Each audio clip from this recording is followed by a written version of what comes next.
Oui, bonjour. Moi, c'est Aziz Fall, le coordonnateur de la Direction générale de la coopération des financements extérieurs et du développement du secteur privé du ministère de l'économie, du plan et de la coopération du Sénégal. Alors, il est question aujourd'hui d'échanger sur le financement du projet de l'État, du Sénégal dans le central.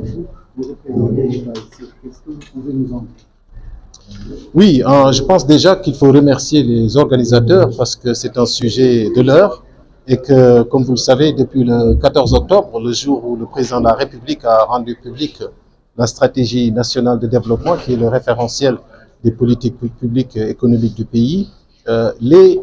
esprits et les ressources et les énergies sont en train d'être mobilisés pour trouver les meilleurs moyens de mettre en valeur, de mettre en œuvre cette stratégie-là. Et c'est dans cette dynamique et dans cette perspective et dans ce contexte qu'il faut comprendre ce débat qui nous réunit aujourd'hui avec la société civile qui a invité des personnes ressources qui s'y connaissent, qui ont une expérience, une expertise remarquable dans le domaine et ensemble nous allons voir quelles sont les voies alternatives qui permettront au Sénégal de financer son développement sans pour autant remettre en question les exigences d'assainissement de son cadre macroéconomique, d'une meilleure maîtrise de son endettement et aussi de son déficit budgétaire. C'est ça qui va permettre à l'État de disposer de ses coups de franche pour remplir ses missions régaliennes. Donc ce débat-là, c'est un débat qui est bienvenu parce que ça permettra également à l'État de pouvoir recueillir le point de vue de la société civile, de pouvoir tâter le pouls de la société civile et voir comment on peut avoir une démarche intégrée, d'autant plus que l'objectif, c'est d'aller ensemble avec une seule voix à la prochaine conférence sur le financement du développement à Séville au mois de juin. J'ai une question. L'un des intervenants était revenu là-dessus par rapport à ces projets avec des slogans aussi pour le développement du pays, parfois qui ne portent pas leurs fruits. Pour vous, comment est-ce que sur quoi est-ce que vous comptez vous baser pour ne serait-ce que ce projet de Sénégal 2050 puisse ne pas passer par les autres choses? Ça, c'est plus qu'un projet, c'est une vision qui va être déclinée en programme et en projet. C'est quelque chose de beaucoup plus générique qu'un projet parce qu'il y a plusieurs composantes. Évidemment, l'objectif, c'est de faire en sorte que là où le Sénégal n'a jamais réussi de trouver les solutions pérennes, adaptées et les plus indiquées à ces différents challenges, cette fois-ci, on va y arriver et c'est pour cela qu'il est indiqué de procéder à une démarche inclusive où toutes les forces vives de la nation seront mises à profit et c'est justement dans ce contexte qu'il faut comprendre le débat d'aujourd'hui. Ce n'est pas gratuit non plus que le ministère de l'économie a décidé de prendre part à ce débat parce qu'on saisit qu'il faut la mainmise de tout le monde pour trouver des solutions. Par contre, il y a déjà des convictions et des orientations précises en provenance du gouvernement, notamment en termes de financement et des choix qu'il faut faire dans ce domaine-là. Les financements qui vont être privilégiés, ce sont des financements privés. Et c'est pour cela, d'ailleurs, nous sommes en train de développer,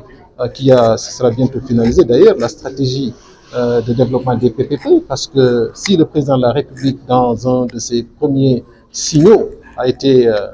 très, très enclin à éviter le secteur privé, c'est parce que, justement, le secteur privé serait la solution, en tout cas jouera un rôle encore plus affirmé dans la recherche de solutions pour le développement du pays. Au-delà de cela, il y a également les financements innovants qui sont en train d'être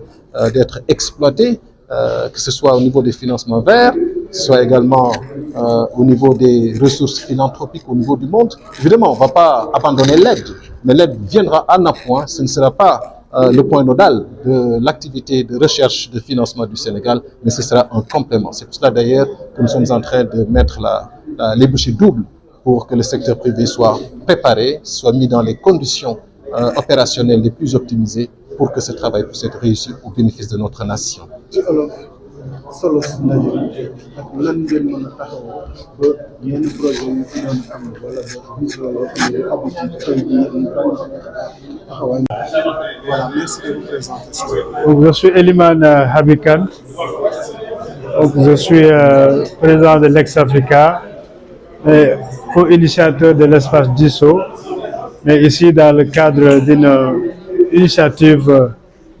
qui met en place un groupe de plaidoyer Sénégal avec l'agenda Afrique qui travaille dans la mobilisation des acteurs, des délégations de quelques pays en Afrique pour bien préparer la 4e conférence internationale sur le financement du développement.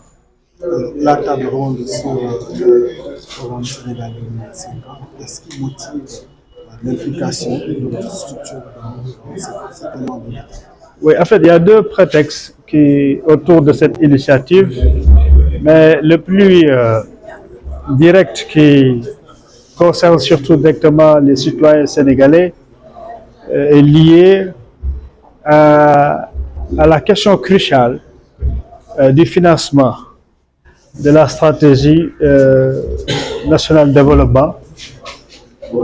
qui est en fait une émanation de la vision Sénégal 2050 qui a été présentée par le président de la République le 14 octobre dernier. Et ceci se passe dans un contexte aussi très difficile, comme tout le monde l'a suivi, avec le taux d'endettement très élevé, avoisinant même le niveau de notre PIB. Également, le même montant justement que le Sénégal veut mobiliser pour financer la stratégie nationale de développement sur les 5 ans à venir. Avec un contexte global très difficile, comme vous le savez, depuis Covid, mais aussi d'autres événements qui se sont passés, notamment les guerres en Ukraine et ailleurs, Palestine et autres, qui engagent pas mal d'aspects de la géostratégie et qui influent sur les choix d'investissement des grandes puissances. Et tout récemment, la disruption Trump, qui également est un élément nouveau qui intervient dans l'espace global. Et donc, l'autre élément, l'autre prétexte, c'est surtout par rapport à la tenue prochaine en juin 2025 de la 4e conférence internationale des Nations Unies sur le financement du développement. La dernière s'était tenue il y a 10 ans à Addis Abeba, et vous savez que c'est à ce moment-là que les États membres des Nations Unies négocient le paradigme de financement du développement et qui tourne autour malheureusement d'une vision qui est une vision mainstream aujourd'hui, qui consiste à arrimer les pays à revenus faibles ou intermédiaires vers l'économie et le marché global. Et ça implique énormément de choses, notamment l'aide publique au développement qui s'amenuise, mais également la décision d'accélérer l'exploitation des ressources et de mobiliser les ressources domestiques dans les pays, mais également de renforcer les partenariats publics-privés et également de travailler sur les questions de la fiscalité qui doivent être beaucoup plus équitables. Donc c'est les deux éléments combinés parce qu'il y a une interaction qui font que nous avons convié des experts en économie, sur les finances, sur la monnaie, etc., pour pouvoir partager et donner des pistes qui ne sont pas nécessairement des pistes qui sont intégrées dans la stratégie définie, mais qui auraient pu donc inviter donc, les autorités à s'intéresser à cela, notamment les pistes sur le levier monétaire, l'épargne, la mobilisation de l'épargne qui a commencé. Vous avez vu l'appel à la mobilisation d'épargne que l'État a lancé pour mobiliser 150 milliards. Et donc voilà, donc des pistes qui sont des alternatives et qui nous permettent de mieux gérer le poids de la dette et de pouvoir trouver d'autres marges. Parce que comme vous le savez, comme l'a dit le président de la République, notre État est contraint sur le plan financier et budgétaire du fait effectivement de cet endettement et du taux élevé du déficit budgétaire. Alors, quelle est la destination du somme de la réflexion qui va émaner donc, de cette rencontre? Oui, il faut le dire que c'est une réflexion qui est portée par des organisations dites de la société civile dans l'espace d'ISO et au-delà aussi dans le groupe de travail, comme je l'ai dit. Donc aujourd'hui, c'est un premier acte et il y aura d'autres actes qui vont suivre pour partager d'abord les pistes de réflexion qui sortent des conclusions de ces assises, avec aussi bien les autorités directement, bien sûr, mais également il est prévu d'autres ateliers de travail avec les autorités, avec la délégation du Sénégal qui se prépare, de faire les liens avec d'autres délégations d'autres pays pour la suite. Maintenant, l'autre élément, l'autre piste également, c'est-à-dire que les idées qui sont aujourd'hui ici systématisées vont être proposées dans le cadre des stratégies de financement de l'agenda de transformation nationale 2050. Bon, moi j'ai plus de questions. waaw si olof léegi kon kii daje biñ fi dajee dafa am ay mbootaay organisation yu ñu woowee société civile yu bëri yu ko bokk ñu utiliser nag espace bi nga xam ne mooy espace diisoo boo xam ne société civile